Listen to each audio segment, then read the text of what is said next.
We are back, and we have been joined by Jim Keith from Keith's Funeral Home. Thank you so much for joining us. You're welcome. We've had a really spirited discussion today, and this is kind of a nice segue. When a loved one dies, some of the options that are available, and you and I have talked a lot about it, there are a lot of shifts in what people do these days. There are. More and more people are cremating. So we'll kind of focus our options on the cremation things. Okay. And really you can do three things with your cremated remains. You can bury them, you can scatter them, or you can keep them. All right, so let's talk bury first, then scatter, and then keep. If you're going to bury them in the cemetery, then most of the time you're going to need a marble urn to go into the ground. And that's usually a cemetery requirement. It just depends what cemetery you're going to go to, or you can put them in a niche, which is the columbarium in the wall. Okay. You can do that. A lot of people opt for that. That's a very nice thing.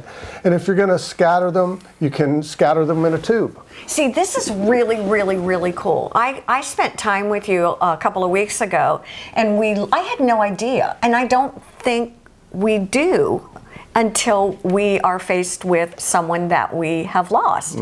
But the options, show them some of the, talk about the tubes, because they're really cool. The tubes are scattering tubes. They're just cardboard. Right. And what they are is that you can put the cremated remains in here and then take them, hang on to them until you're ready, take them to the beach, take them to the woods, take them to the casino. And people do all sorts of the golf course.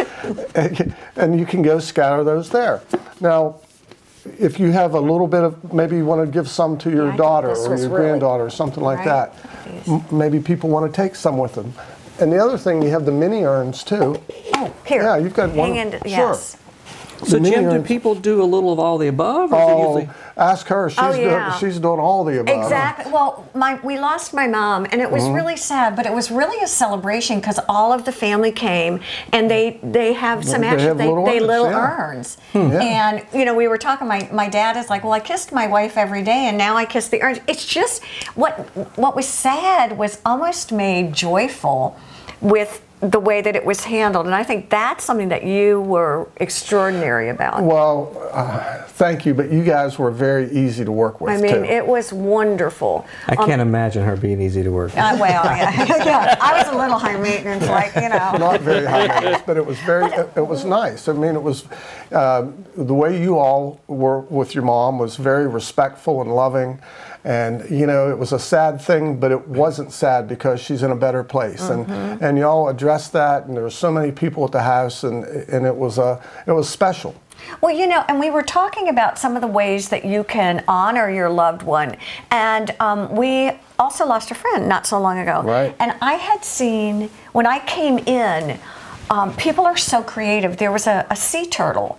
And this is so amazing. The sea turtle's made out of paper mache. And it's a cardboard turtle. I know. See, Carrie's like, what? See, isn't this cool? And I'll show you a picture of it. But anyhow, it's a cardboard turtle. And what people are doing now is they're using that turtle as a way they paint it. Everybody takes a little turn, maybe painting it or writing a message on it or something like that. Then you put the cremated remains in the turtle. You take it out into the water, either on you can walk it out in the surf, you can drop it off the side of a boat, you can take it out on a sailboard or something like that. And it will float for, depending on the water, probably anywhere from a minute to 5 minutes, and it just kind of sits there. And we had one last year. They had painted the turtle, and they took it out. They had a service at the beach, and they took it out and put it in, and a real sea turtle came up and nudged it. So wow, yeah. But this one we're talking about, the family, they had a nice little service at the beach, and they painted it, and it's a beautiful turtle. And then it just biodegrades. That way you don't have to scatter the ashes in the wind or something like that.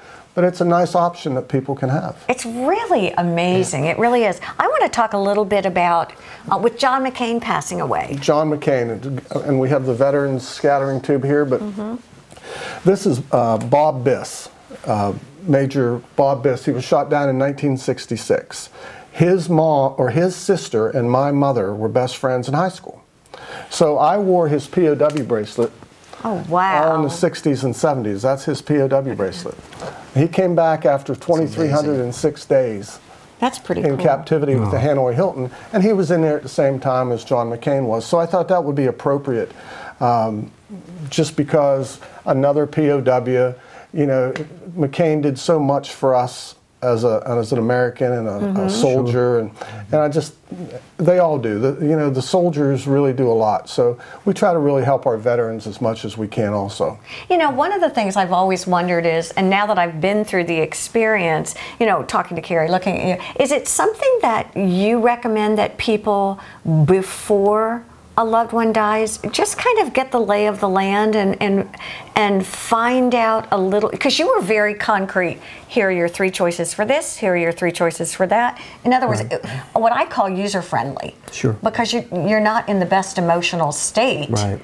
Well, I came over to your house prior to your mom passing away, and even though we know it's close, it gives us an opportunity to talk about things without quite the pressure of being under the gun to make those decisions as fast as, I got to do this, I got to do this. So you can make some decisions, you can talk it over with your family. And one of the things I say, if I sit with somebody to make funeral arrangements or pre-arrangements, I should generate just as many questions as I answer. If I'm doing my job, I should say, have you thought about this? Have you thought about this? Have you thought about this? And then it gives you an opportunity, especially pre-need, to talk it over, and then you say, hey, let me get back to you, this is what we decided. It's fascinating. It is, and I know people that work a lot with Jim, and they do. I mean, they'll reach out to him a year or 2 in advance and really just get an idea of what to think about, and then they start thinking through that process, and as it gets closer and closer, they're kind of more mentally, like you said, ready, instead of just all of a sudden all these decisions you've got to make, Absolutely. It makes perfect sense. Well, guess what? Yes, we're out of time. All right. Well, thank you so much, Jim, for joining us. Carrie, great to see you. Thanks for having me. Good to see you. Great to see you again. Thank you for joining us here on the Senior Network, where senior care experts come together. We'll see you the next time.